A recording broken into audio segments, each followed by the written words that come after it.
The average senior golfer leaves 7.2 strokes on the table every round.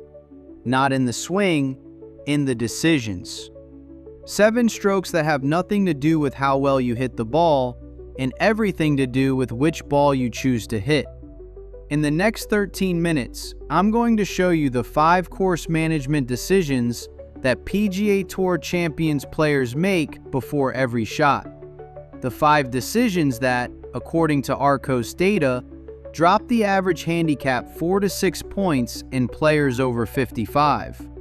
You're not going to change your swing. You're not going to buy new clubs. You're not going to take lessons.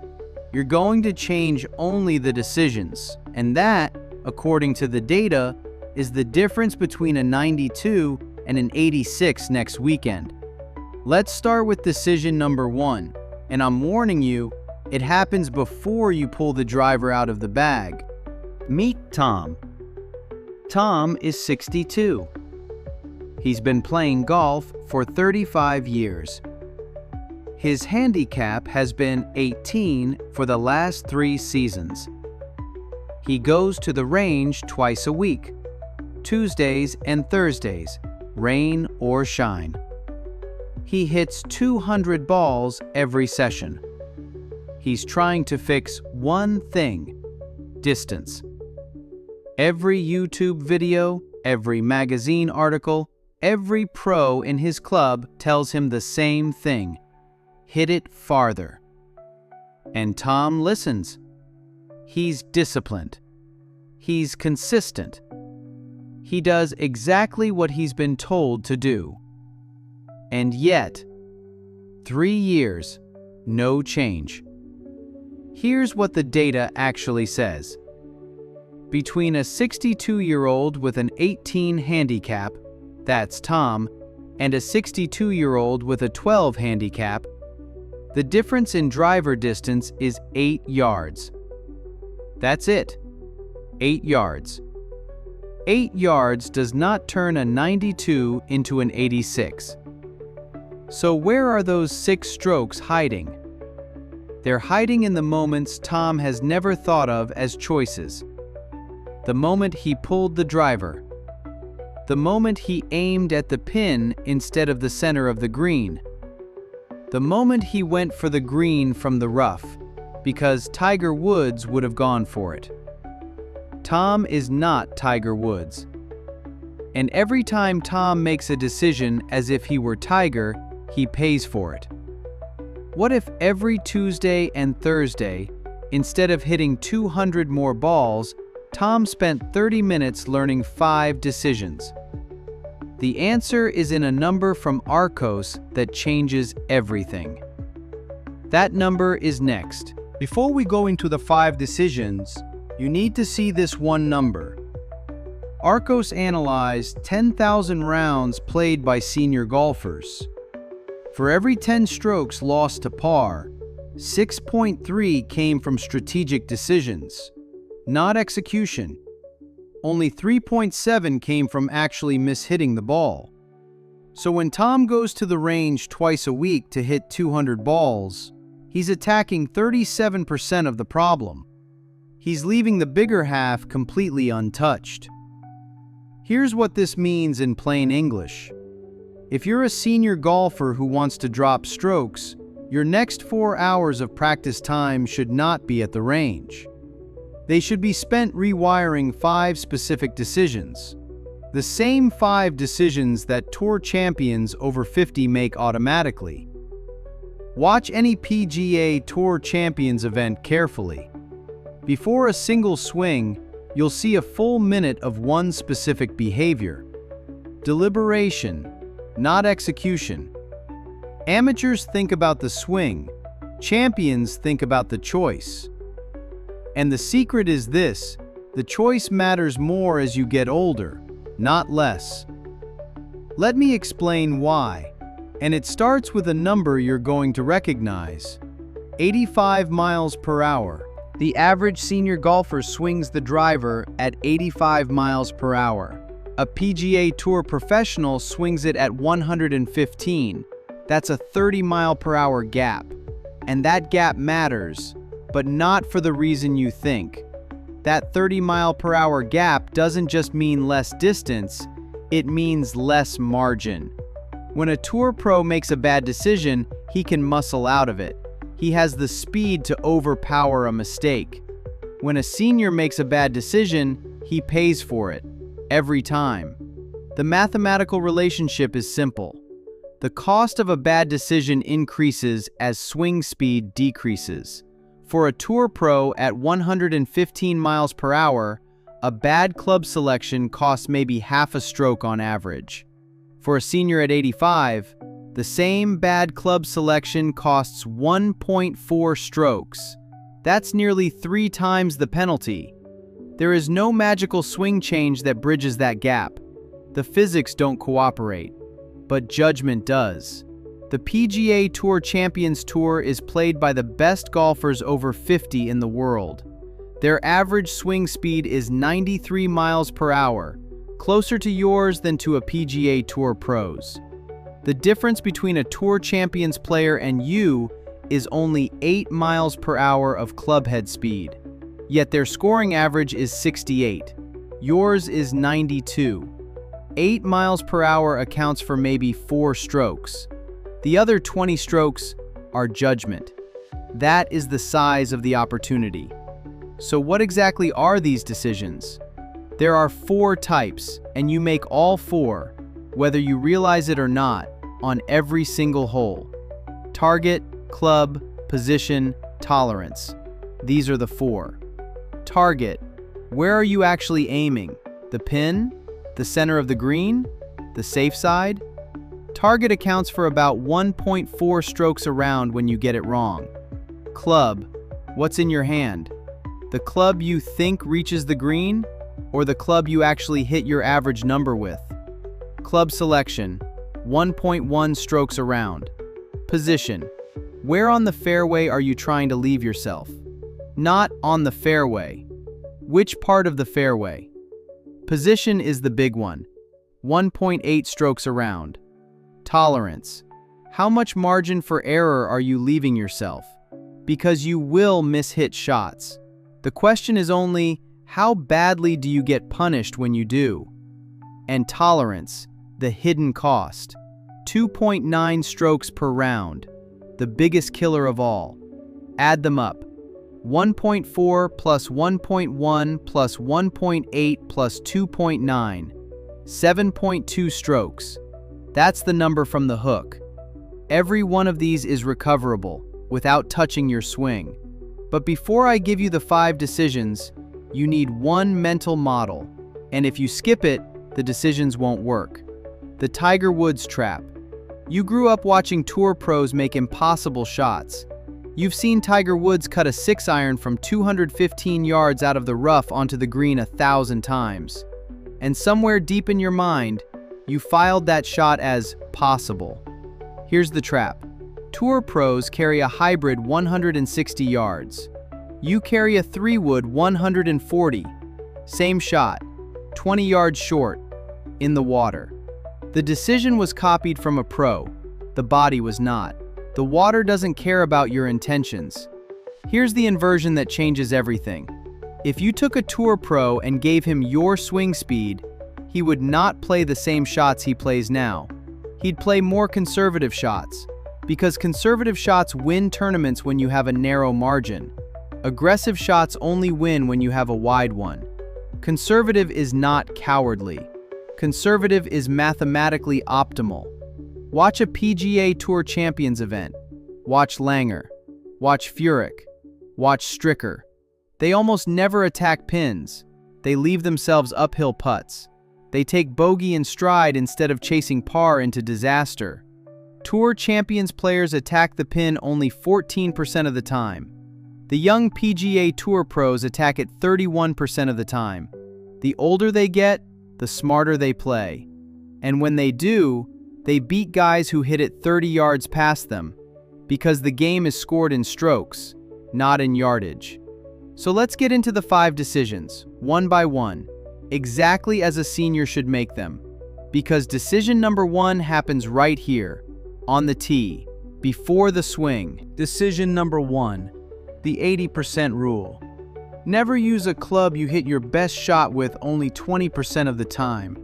Use the club you hit your acceptable shot with 80% of the time. Here's the example. Par 4. 380 yards. Water hazard starts at 240. The instinct. Pull the driver. Try to clear the water at the peak of your swing. Your probability of carrying 240 with a driver, if your average is 225, is about 23%. Your probability of double bogey on this hole, 62%. The smart play. 3 wood off the tee. 210 yards. Pitching wedge in from 130. Green in regulation. 2 putts. Bogey.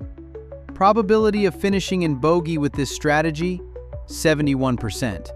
Average score aggressive plan, 5.8. Average score conservative plan, 5.1.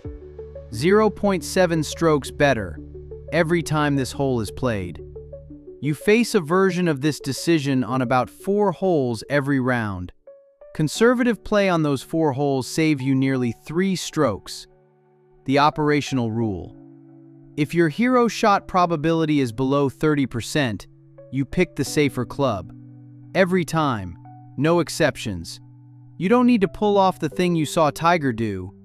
You need to do the thing you do 80% of the time. That's decision 1. Now decision 2, which is about where you aim once you've picked the club. Decision number 2, the default target.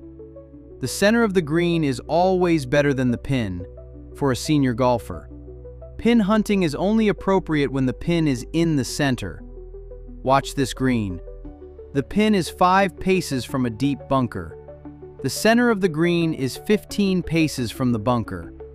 Your shot dispersion with an approach iron, if you're a senior with an 18 handicap, is plus or minus 12 yards.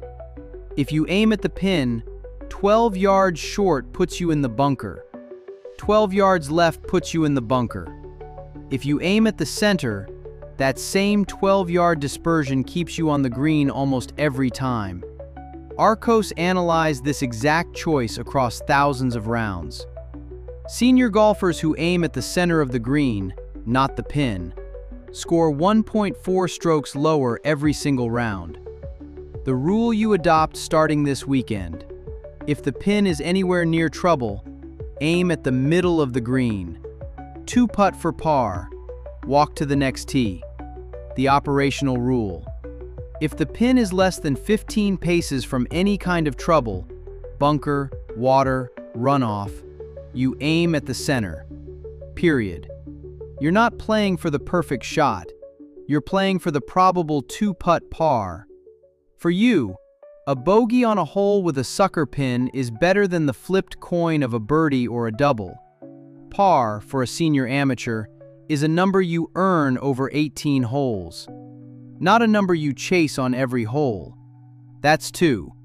Now decision 3, which is about which center of the green you aim at, because center is not always the same place.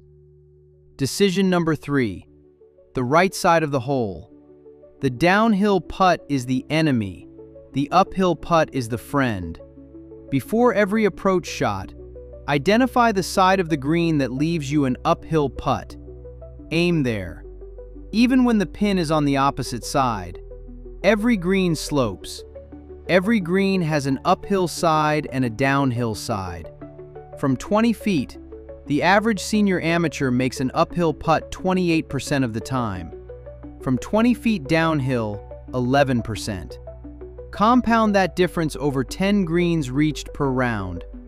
You save about 1.1 strokes just by choosing the right side of the hole. Before every approach, walk halfway toward the green if you can. Find the highest point. That's the side you aim at. Your ball lands on the high side. It rolls out. You have an uphill putt of 15 feet. A putt you can actually make. This is counterintuitive at first. Your eyes want to follow the pin. Your eyes are wrong. The ball wants to end on the high side. The rule: identify the uphill side, Aim there. Ignore the pin if it's on the downhill side. Uphill putt. Firm stroke. Into the back of the cup. Par. Walk away with confidence intact. This one decision alone, aiming at the uphill side, is worth about 1 stroke per round. Nothing else changes. That's 3. Now decision 4, which is the most uncomfortable one in this whole list, because it asks you to give up something you've never admitted you were chasing. Decision number 4, the pre-hole decision. Before you even step on the tee of a tough hole, make an irrevocable decision about the score you'll accept. For a par 5 with water and 2 doglegs, accepting bogey before you tee off is mathematically superior to chasing par and making 7. Here's the hole. Par 5, 540 yards. Dogleg right at 240. Water on the left from 280 to 380. Second dogleg left at 440. For a senior with an 18 handicap, the probability distribution on this hole is brutal. 9% par, 31% bogey, 37% double, 23% triple or worse. The expected value if you chase par, 6.4. You'll average almost a double bogey trying for par. Now here's what happens if you commit to a bogey strategy. 3-shot layup all the way, small pitch, 2 putts. Par drops to 4%. Bogey shoots up to 61%. Double, 28. Triple or worse, only 7. Expected value, 5.4. 1 full stroke better, on 1 hole. The mental move. Before you tee off, you say out loud or inside your head, 6 is my number. Anything under 6 is a gift. Anything over is unacceptable. If you pre-commit on your 2 hardest holes each round, the savings is 1.5 strokes per round. Average. Some players write the letter B for bogey next to that hole before the round starts. They remove it as a decision they have to make on the fly. The rule. Look at your card before the round. The 2 hardest holes, maybe the 2 toughest par 5s, maybe a long par 4 with water, those are bogey holes. The plan is bogey. Anything better is a bonus. That's 4. Now the 5th, and this one is the mental framework that makes the other 4 work. Without this, the other 4 decay over the round. With it, they compound. Decision number 5, the internal committee. Before every shot, you ask yourself 3 questions. 1. What's the best possible outcome? 2. What's the worst possible outcome? 3. What's the most likely outcome? If the most likely outcome and the worst outcome are close to each other, you change strategy. Here's an example. You're behind a tree. Green is 150 yards away. You have 2 options. Punch out sideways, or try to carve a shot over the tree. Hero play, best case on green. Worst case, out of bounds. Most likely, further in the rough. Safe play, best case, perfect pitch. Worst case, pitch short. Most likely, pitch out to fairway at 120 yards. In the hero play, the most likely and the worst are close. Both are bad outcomes. That's the warning. In the safe play, the most likely outcome is fine. The worst outcome is recoverable. That's the green light, the shot you play, the safe one, every time. Because the committee rejected the hero. Here's why most amateurs never do this. It takes 20 seconds. 20 seconds of pausing before the shot. And we have been conditioned, by TV, by lessons, by ego, to move fast. 20 seconds, best case, worst case, most likely. Then, the shot. Senior golfers who adopt this 3-question routine for 4 weeks score 1 stroke lower per round. without changing any swing mechanics. Just the committee. The operational rule: best, worst, most likely. If the worst outcome is close to the most likely outcome, you change the plan. No exceptions. That's the 5. Now I'm going to do something that will change how you use this video. Stay with me. This is the last 90 seconds and the most important ones. In the next 90 seconds, I'm going to give you the one-card version. The 5 decisions condensed to a single sentence each, so you can write them on a note in your golf bag and carry them to your next round. Literally, a card. Stay with me. You're about to see exactly what this card looks like, and I'm going to show you exactly when to look at it during a round. Plus, I'll tell you how to practice these 5 decisions without leaving your house, which is where most of your progress will actually happen this winter. 1 minute. Stay. Here's the card. Here it is. 5 lines, 1 card. Carry it in your bag. 1. The 80% rule. Play the safe club, not the hero club. 2. Aim at the center of the green, not the pin. 3. Identify the uphill side of the green. Aim there, ignore the pin. 4. On your 2 hardest holes, bogey is the plan, not a failure. 5. Before every shot, the committee. Best case, worst case, most likely. If worst is close to likely, you change the plan. 20 seconds, every shot. Print that, cut it, stick it in your bag, and the next round you play, use it. But here's the honest truth. The 5 decisions work, but only if you practice them. And if you live where winter shuts down the course for 4 months, practicing them on real grass is not possible. The solution most senior golfers never think of: a home simulator. Which is why the next video I want you to watch right after this one is the walkthrough of the simulator I built for $500. Because the 5 decisions do not live on a driving range. They live on a course, or in a simulator that recreates a course. That's where you rehearse them until they're automatic. The link is in the description and on the end card. And if this video helped you make sense of something you've been fighting for years, I want you to do one thing. Leave a comment. Tell me which of the 5 decisions sounds like the one you've been getting wrong. I read every comment in the first 48 hours, and I'll reply to yours. And if you subscribe, I publish one of these every Tuesday. Real data, real decisions, real results for golfers over 55. Thanks for watching.